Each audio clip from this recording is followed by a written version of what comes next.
Hello, welcome back to Shout About It. Don't shout about it with me, Rachel, the Queen of the Woke, as crowned by one of my haters.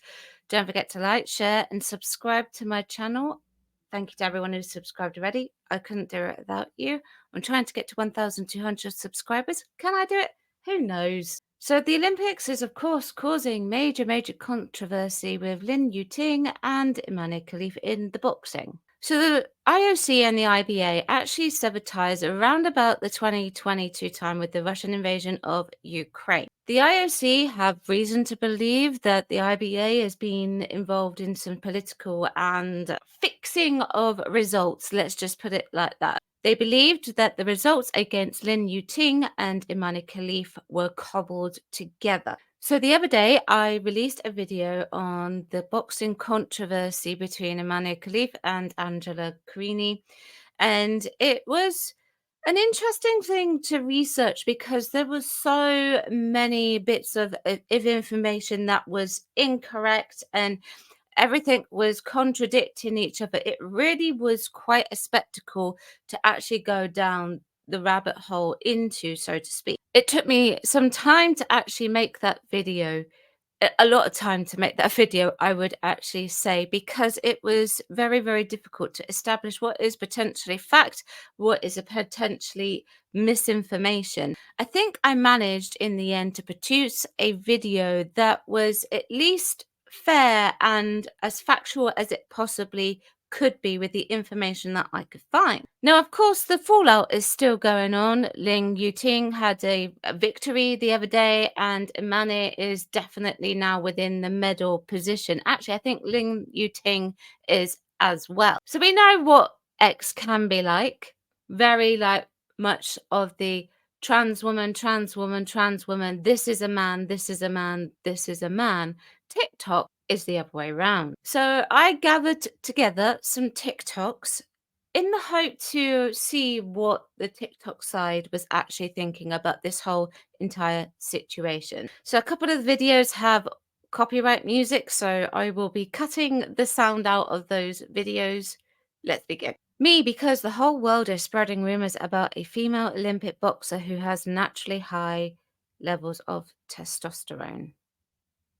There's actually no way of proving whether or not Imane or Lin have naturally high testosterone levels because it was confirmed by the IBA. This is what they said in their statement, that they tested chromosomes, not testosterone. And I've looked everywhere to see if I could find the testosterone level results for Imane and Lin. I can't find it. So let me get this straight. Y'all think you're born with a female genitalia and you have higher testosterone levels, you're a man. Yet you have a female genitalia area, take testosterone, you're a woman.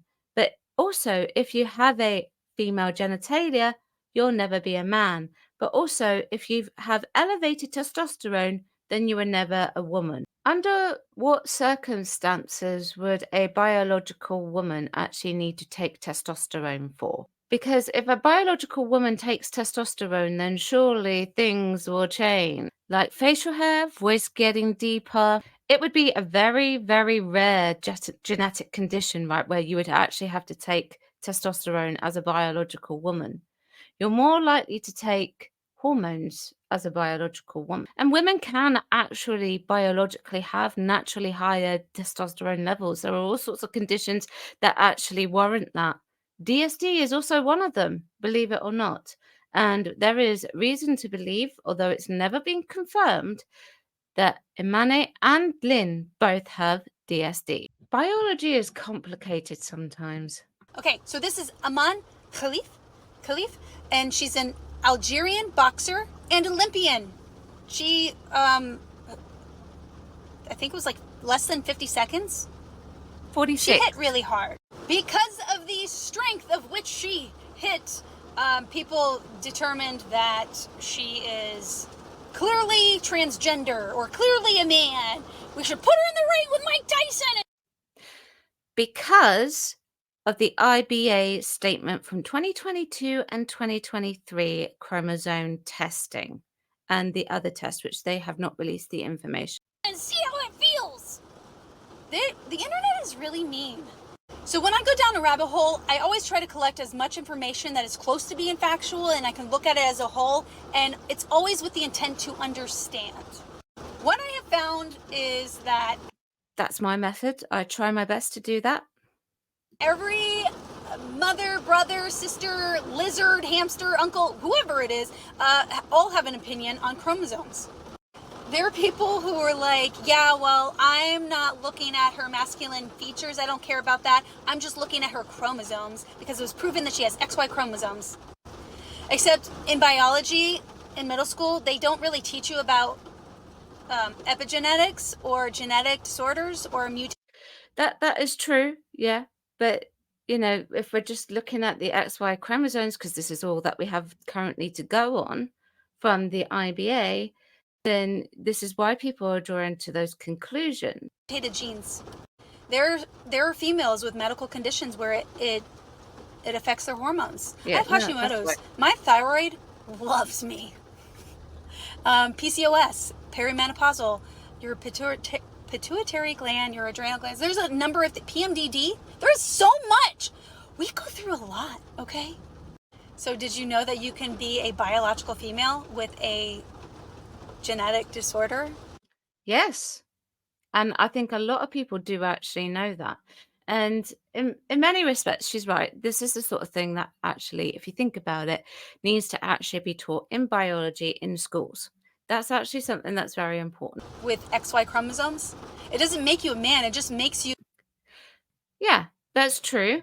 But that's because generally what happens is you're born with DSD or some kind of genetic disorder. The doctor will look at the genitalia and be like, boy, girl. People with DSD, from what I have been able to find out from looking online and reading, is they're generally born with what looks like or perceived to be female genitalia, so therefore will get raised as a girl into a woman. It could be that very early on you see some differences perhaps and you have a diagnosis, and sometimes it's not until much later that you have a diagnosis. But by that point, you're still considered to be female. A woman with a genetic disorder. It's as simple as that. Oh, and there's a lot of people who would say it doesn't matter that she was born a biological female and grew up a girl. Like there's pictures and everything else, and going through puberty as a girl and into womanhood. It was the puberty part that they all have a problem and an issue with, because they would say, well, then she has an unfair advantage because nobody else went through puberty with elevated levels of testosterone to affect their muscle mass and bone density, right? But here's the thing. This is not her injecting herself with hormones. This is her body naturally producing that, if it is. And that just means that she is a woman designed her own way. It's not a choice. So yeah, puberty hits and things in the body change. They can actually control the testosterone now. That is actually a possibility from my research. They can actually bring Imane's testosterone levels down. It is possible to do so. So we are now allowing men beat up women. This is what you hear from people who do not do their research, and I'm talking to you, J.K. Rowling and Elon Musk. The whole internet is losing its mind over this match between Algeria. She's right. J.K. Rowling did go on a triad of saying this is a man, and to which J.K. Rowling was given the response that Imane has DSD, so therefore Imane is female.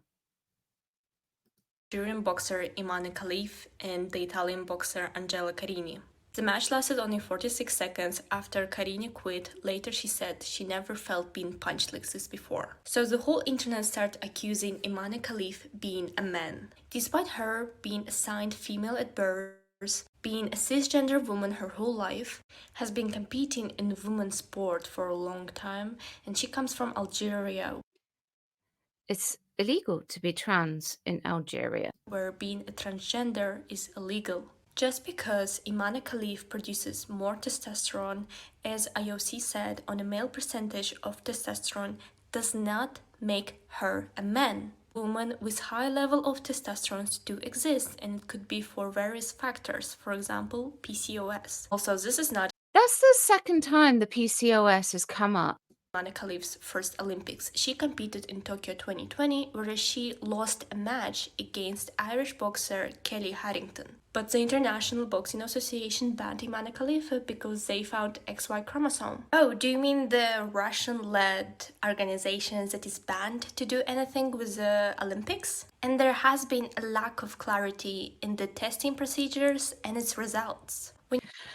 You see, the thing is here, that's what is being said. We have no evidence as of that as of yet. The IOC haven't really been particularly clear, in my opinion, either, though, have they? They've come forward and they've made these statements, but they've not proved anything. When you watch the Olympics, you see so many different people from around the world with biological advantages. For example, we celebrate Michael Phelps for his genetic differences. But why should we punish Imane Khalif for hers? This is also a quick reminder that this whole boxing situation is not a reason to be transphobic on the internet. Yet they're not trans. And just because someone criticizes men, and I'm just talking in general now, men being in women's sports, for example, Leah Thomas, who is a biological man but lives life as a trans woman, does not make them transphobic. Just means that they're pointing out the biological differences. This is what trans woman and former athlete Caitlyn Jenner had to say about this. I think the Olympic Committee did absolutely the wrong thing by letting her compete, knowing the media, what we're in right now. Okay. So Caitlyn's right. This is a triad of political ideology storm. We have things in place that have been in place since like the 1920s to prevent men from coming into women's sports. I'm not saying that Imane and Lynn are men. I've avoided saying because I think it's a lot more complicated than simple trans woman in this case. They should have stayed away from it. They've had enough of other issues with the opening ceremonies and everything. Yep, they have. They had a whole mess up with the opening ceremony with blasphemy of the Last Supper, even though I know a lot of people say it's the Feast of the Gods. Stay away from that. And the IOC just didn't do the job at the beginning, and then the media got a hold of this and blew the whole thing up. Yeah. 100%. The media did blow the whole thing up. And really, I would say at the heart of the issue, the crux of it, the initiation of it lies with the jobs of these event organizers not doing their job properly. They know how much of a controversial issue it is right now. They would have known that before as well. But the entirety of the event it's all about being inclusive this year, it would seem. And we even have someone who's been convicted of something in the game. And that conviction, I can't even mention it on here. But shame on the IOC for not protecting the integrity of women's sports. The IOC must protect women's sports. Objectively speaking, they must.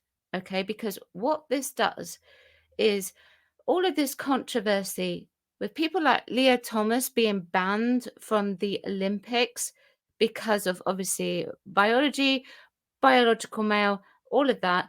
This opens a doorway, should it be that it is confirmed to be true that Imane and Lynn have XY chromosomes and all of that, it will open up a doorway for actual trans women who want to compete in the women's category against biological women. It will open up the door for them. That's what it will do. That's just objectively speaking, because I still believe that the whole situation with Lynn and Imane is far more complicated than the simple yelling out of trans woman. And shame on the IOC for not protecting the safety of women's sports. Right. Obviously, this is a safety issue.